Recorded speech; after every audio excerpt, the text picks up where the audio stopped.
नमस्कार। आज के इस विश्लेषण में हम भारतीय रेलवे के ऑफिशियल ई कॉल लेटर को समझने जा रहे हैं, एकदम आसान तरीके से। ये कॉल लेटर परीक्षा के दिन के लिए एक स्टेप बाय स्टेप गाइड जैसा बन जाएगा। देखने में ये थोड़ा कॉम्प्लिकेटेड लग सकता है ना? पर यकीन मानिए, परीक्षा के दिन को बिल्कुल स्मूथ बनाने के लिए जो कुछ भी चाहिए वो सब इसी एक डॉक्यूमेंट में है, और हम इसे पूरी तरह से डिकोड करने वाले हैं। तो ठीक है, चलिए देखते हैं कि आज हम क्या क्या कवर करने वाले हैं। ये रहा हमारा रोड मैप, परीक्षा के दिन की पूरी यात्रा शुरू से लेकर आखिर तक। चलिए सबसे पहले और सबसे जरूरी काम से शुरू करते हैं। कॉल लेटर को ही ध्यान से देखते हैं और पक्का करते हैं कि सारी जरूरी डिटेल्स बिल्कुल सही हैं। तो जैसे ई कॉल लेटर हाथ में आए, सबसे पहला काम है इन 5 चीजों को डबल चेक करना। रोल नंबर, रजिस्ट्रेशन नंबर, नाम, परीक्षा की तारीख और शिफ्ट, रिपोर्टिंग टाइम और हाँ, सेंटर का नाम और पता, सब कुछ एकदम परफेक्ट होना चाहिए।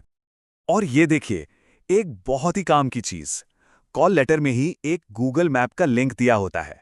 इससे सेंटर को पहले से ही ढूंढना कितना आसान हो जाता है ना? कोई लास्ट मिनट की भागदौड़ नहीं। चलिए अब बात करते हैं तैयारी की।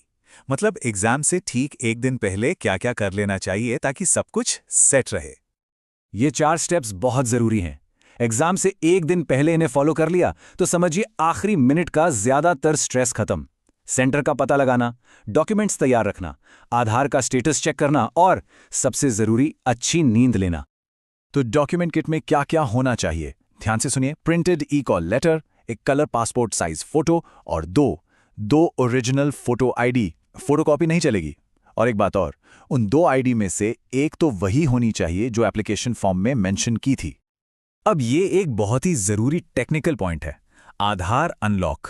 सेंटर पर जो बायोमेट्रिक वेरिफिकेशन होगा, उसके लिए आधार का UIDAI सिस्टम में अनलॉक होना बहुत जरूरी है। इसे पहले से ही चेक कर लेना बेहतर है। ठीक है, तैयारी हो गई। अब बात करते हैं सेंटर पहुंचने की। टाइमिंग यहां सबसे ज्यादा इंपॉर्टेंट है। ये टेबल तीनों शिफ्ट्स के ऑफिशियल टाइमिंग्स को दिखाती है। रिपोर्टिंग टाइम देखिए और फिर गेट बंद होने का समय। गेट बंद होने के टाइम से काफी पहले पहुंचना जरूरी है, ये बिल्कुल भी मिस नहीं कर सकते। और एक बात बिल्कुल साफ है, गेट बंद होने का जो टाइम है वो फाइनल है। उसके बाद किसी भी हालत में किसी को भी एंट्री नहीं दी जाएगी। नियम इस मामले में बहुत सख्त हैं। सेंटर पे पहुंचने के बाद अंदर जाने से पहले कुछ स्टेप्स से गुजरना होगा। पहले फ्रिस्किंग यानी सिक्योरिटी चेक, फिर डॉक्यूमेंट्स का वेरिफिकेशन, फिर आधार से जुड़ा बायोमेट्रिक ऑथेंटिकेशन और फिर फिंगरप्रिंट और फोटो लिया जाएगा। इसके बाद ही लॉगिन के इंस्ट्रक्शंस मिलेंगे। तो अब उम्मीदवार एग्जाम हॉल के अंदर हैं। यहाँ भी कुछ नियम कायदे हैं जिनका पालन करना जरूरी है ताकि सभी के लिए एक फेयर माहौल बना रहे। यहाँ एकदम साफ साफ बताया गया है कि क्या ले जाना है और क्या नहीं। ई कॉल लेटर और ओरिजिनल फोटो आईडी, बस, इसके अलावा कुछ भी नहीं। फोन, घड़ी, बैग, किताबें, कैलकुलेटर, वॉलेट, सब कुछ बाहर ही रखना होगा। तो ये कंप्यूटर बेस्ड टेस्ट है और इसमें कुल 75 सवाल होंगे। और इन 75 सवालों को हल करने के लिए मिलेंगे पूरे 60 मिनट। और हाँ, इस बात का ध्यान रखना बहुत जरूरी है कि नेगेटिव मार्किंग भी है। हर गलत जवाब पर 1/3 यानी 1/3 मार्क काट लिया जाएगा। एक और जरूरी बात, कैलकुलेशन के लिए पेन या रफ शीट लेकर जाने की कोई जरूरत नहीं है।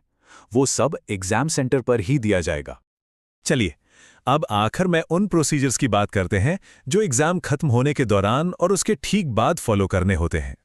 एग्जाम के बीच में भी एक बार फिर से बायोमेट्रिक कैप्चर होगा और डेस्क पर ही अटेंडेंस ली जाएगी, तो इसके लिए भी तैयार रहना है। और हॉल छोड़ने से पहले ये 3 बातें जरूर याद रखनी हैं। दी गई सारी रफ शीट्स इन्विजिलेटर को वापस करनी है, जहां भी साइन करना है वो जरूर करना है और बिना परमिशन के अपनी सीट से नहीं उठना है। रेलवे भर्ती बोर्ड अपने निर्देशों के आखिर में ये एक बहुत ही मजबूत चेतावनी देता है। दलालों, ब्रोकर्स और जॉब रैकेटर से सावधान रहें। केवल मेरिट ही आपको रेलवे की नौकरी दिला सकती है। तो अब जब सारी प्रक्रिया एकदम साफ है तो बस एक ही चीज बचती है, सवालों पर फोकस करना।